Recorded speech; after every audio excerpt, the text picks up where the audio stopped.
You join me with the about information on a new, to me, but actually very old motherboard that I just purchased. It is an Intel desktop board and it came with an i5 processor. It was previously in a Miser computer, and it's one of the first installs that I have done of Windows 11 25H2. Actually, if we go here to the system, you can actually see the OEM information there. It just says Miser. This was a Miser PC. But what I want to highlight today is, despite the fact that this is in actual fact running Windows 11 25H2, it does not support all the features of Windows 11. Now, with Windows 10 reaching the end of support, a lot of people are jumping up and down saying Microsoft is creating unnecessary e-waste.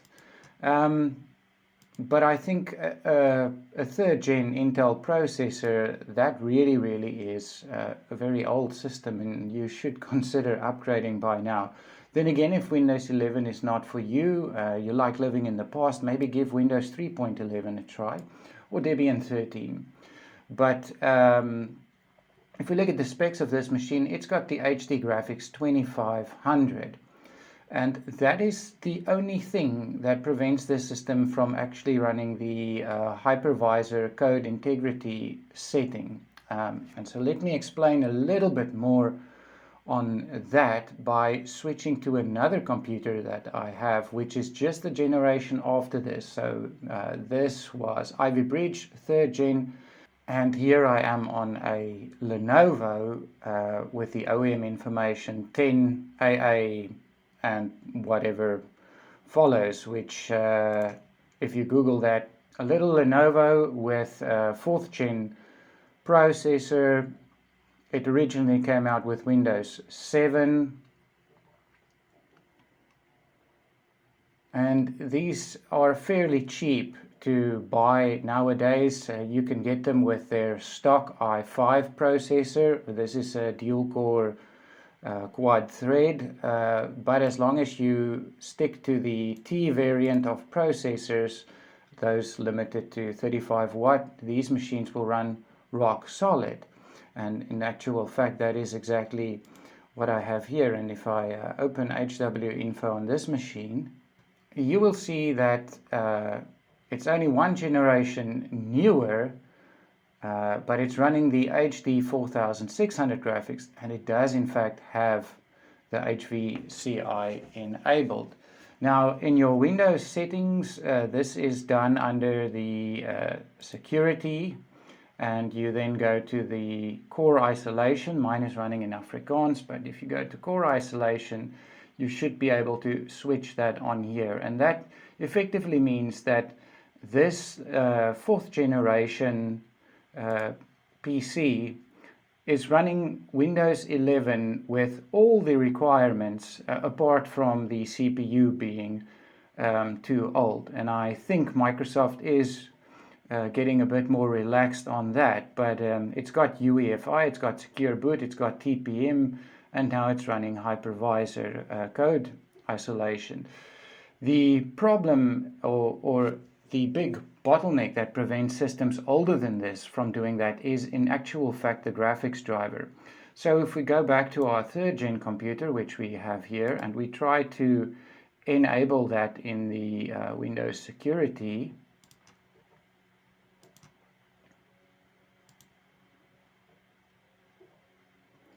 we're not too concerned about any of that.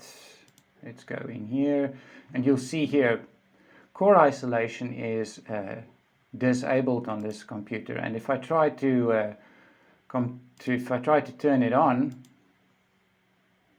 it'll just say that no, the drivers are not compatible with it. Let's see if we can see if it gives details on that. Yeah. And here you can see it is indeed the Intel graphics drivers that is preventing it from enabling HVCI.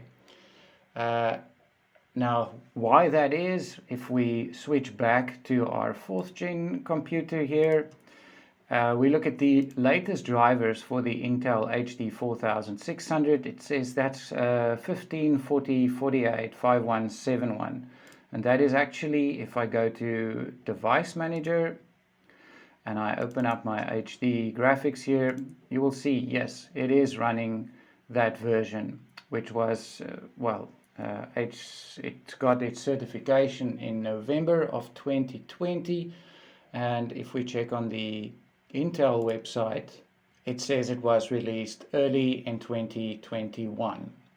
Now it claims it's only for Windows 10, but this does work on Windows 11, as we clearly have it here, and we can see it's for the 4th gen, 5th gen, and also up to the Braswell and Cherry Trail Atoms. So it's a bit of a different video today, not really messing around with hardware or anything, but I thought I'd just time this to be more or less with Microsoft cutting support for Windows 10 this week, and showing that even on a computer from 2013 you can run it with all the requirements apart from the CPU. But yeah, Haswell 4th gen can run Windows 11 no issues. So don't complain that Microsoft is creating e-waste, just install the correct drivers. If you enjoyed that video, be sure to check out the next one.